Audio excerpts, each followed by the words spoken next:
Namaskar. This is Akhilesh Bhargava. Welcome to Tidbits on Business and Finance with me. As the world battles the spread of the deadly coronavirus, COVID-19, the deadly pathogen, we are realizing that there is a huge shortage of all the most needed equipment. There's shortage of testing kits, there is shortage of ventilators, there's shortage of medicines, face masks, and all that is needed in this battle, which is proving to be more and more bigger day by day. And then with no cure or vaccine round the corner, what is happening is that we are battling this virus by the old strategy of prevention is better than cure. It is of course better to prevent the spread of this virus than battle it later on, particularly at a time when medicine doesn't have a cure for it. Thus, the attempt is to stop transmission of the virus. Don't let it get into a community transmission stage 3 phase such that it just flares up beyond control. And for that, the most important strategy or the key element is what is called social distancing. Social distancing means stay at home, do not undertake any non-essential travel, and of course, do not be around in groups. Groups for India means India now prohibits any assembly of 4 or more persons. In US, it is 10 or more persons, and in Germany, it is 2 or more persons. Thus, don't move around in groups, don't assemble together. Most importantly, avoid human contact. As part of this social distancing strategy that India is at the moment implementing, India has sealed all its borders. It has sealed its states, it has sealed its districts.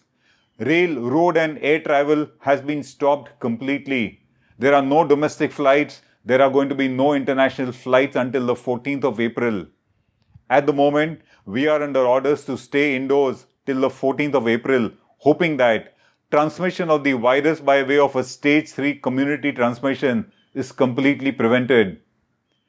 The Cabinet Secretary did make a statement saying that the government is not going to extend the lockdown that we are facing at the moment beyond 14th of April. But we think that that need not be so. We need to wait and watch how successful this lockdown of us staying indoors is proving to be. And if it proves to be extremely successful, for all you know, it might be a good precaution to extend it maybe by a week. And particularly, if the flare-up does happen, then the government might have no choice but to extend it even further. The reason is that India's healthcare system is a creaking one. We do not have a great healthcare system for the public in place at all. And we've already witnessed a case like Italy. Italy has one of the best healthcare systems in the world, and so has been the case with New York. And in both their cases, we have seen that the healthcare system cannot cope up when the virus flares up. The system gets overwhelmed, the system gets completely swarmed, and India is in no situation to face a situation where there is a flare-up of the COVID-19 virus. The density of our population, the geography of the country, and the entire way in which the country lives, in such a situation, a flare-up must be avoided. And for that, the solution lies in social distancing, and we hope that it succeeds. Take the case of US, which we often discuss. It was as recent as 22nd of January when the US president in an interview to CNBC said that he is extremely confident that all is fine and that things will not worsen and everything is in control. At that point of time, he was in a trade-off between economic prosperity of US and public health and deaths. That trade-off is not justified. And as part of that, the US did not undertake any kind of a social distancing within time. And even now, it has not been mandatorily imposed. It has still been suggested that you please follow these social distancing guidelines. The public is still moving there freely. And what we are seeing in US today is the number of corona cases in US have surpassed any other country in the world. As of now, 4,000 already have succumbed to the disease. And the best estimate for US, which comes from its own government today, is that if everything goes well, if its healthcare system is able to handle it, then the minimum deaths will be between 1 lakh to about 2,20,000. That bad is a situation where social distancing as a strategy has not been adopted in time. The US has been a classic case. Even Italy was such a case. They did not adopt social distancing. Thus, those countries which did not adopt social distancing as a strategy to combat this unfolding deadly virus, they are now witnessing that the virus has spread, the crisis has spread.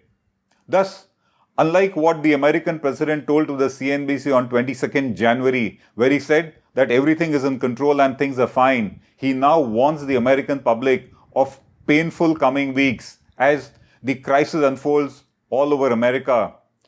We really hope that the efforts of the American system and the doctors and the healthcare workers succeed in containing the virus and things don't turn out to be as bad as the American government itself now projects it to be. Imagine over 2 lakh deaths occurring because of a deadly virus which the American government thinks is possible even if everything goes well. We see a larger picture emerging out of this entire crisis. And the larger picture is that as the crisis ebbs, as Mother Nature takes the virus away, as we develop a vaccine, we develop a cure for it, at that point of time, the social distancing that we are practicing, of course, will stop. But the picture according to us is that social distancing is going to be replaced by some kind of economic distancing worldwide. According to us, the world is reeling under and is regretting in respect of its overt dependence on China for manufactured goods. The West, for sheer profit reasons, has given a virtual monopoly to China to manufacture goods that we all consume. And the West itself today is angry. It is angry over the conduct of China for having been so irresponsible, which led to the global outbreak of this virus. At the moment, the West is also extremely infuriated with China. At a time when countries are reeling under this crisis and when they need proper standard dependable equipment, and countries like Spain, Italy, Turkey, Germany, they imported testing kits, etc. from China at such a time when they would have expected that the testing kits and masks would be proper. They find that they have turned out to be substandard. Holland has cancelled its orders. So did Spain, so did Italy, when they found that the goods supplied at such a crisis moment by China turned out to be substandard. That's another reason why the world today realizes what a blunder it did by depending on China for manufacturing goods. We thus think that some level of economic distancing is now going to take place once the coronavirus crisis is being resolved by the world, once we are out of it. What will happen according to us is that there will be some kind of unlocking taking place in global economy. Unlocking will take place in such a manner that wherever and whatever are the essential goods that a country deems fit, it is not going to depend on another country to supply it, even if another country were to supply it at a cheaper cost. US suddenly discovered amidst this crisis that 95% of masks that it needs are imported from China, and China itself at that point of time was reeling under it. Thus, essential goods are going to be domestically produced. Even if a country has got a friendly relation with another country, even then it will not be completely dependent on another country for supply of essential basic goods. There is going to be some kind of a de-risking taking place, and countries will ensure that they don't depend on one single nation for supply of manufactured goods, for supply of basic and essential commodities. Thus, import dependence is going to go down. Dependence on other countries for supplies will go down. And because of this, foreign direct investment that flows into other nations. For example, China is one of the biggest recipients of foreign direct investment, FDI as we call it. That will slow down considerably.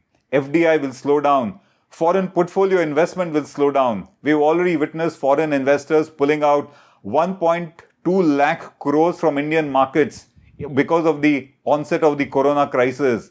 It will so happen that the emerging markets which seem to be attractive to investors abroad are no longer going to be attractive. Thus, you can expect reduced inflows of FDI, reduced inflows of FPI, and reduced inflows of loans by way of countries giving loans to other countries.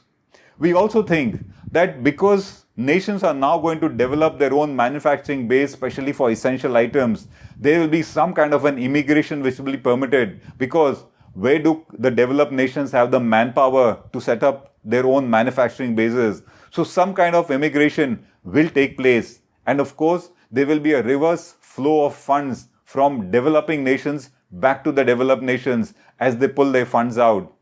The IMF says that the developed nations have pulled out about $85 to $100 billion worth of investments in the stock markets of developing nations in the last 1 month itself. We think this reverse flow will continue. But according to us, in this larger scheme of things, of a kind of economic distancing taking place, lies an opportunity for India. India, if it gets its act together, can become a viable alternate for China for global manufacturing, for ensuring that large-scale manufacturing takes place for global markets. That's an opportunity for India, provided it gets its act together. We are already witnessing that with the lockdown, the economic lockdown in India, there is going to be joblessness. And perhaps this economic distancing that will emerge will be the cure for India's joblessness also. It's time for the government to get its act together. This is Akhilesh Bhargava signing off till we meet again. Namaskar. Now be the first to know about the latest updates on our new news app. Go on your Android or iOS, search for HW News Network. Download our app, choose the language you prefer to get updates in, and be up to date with the latest news.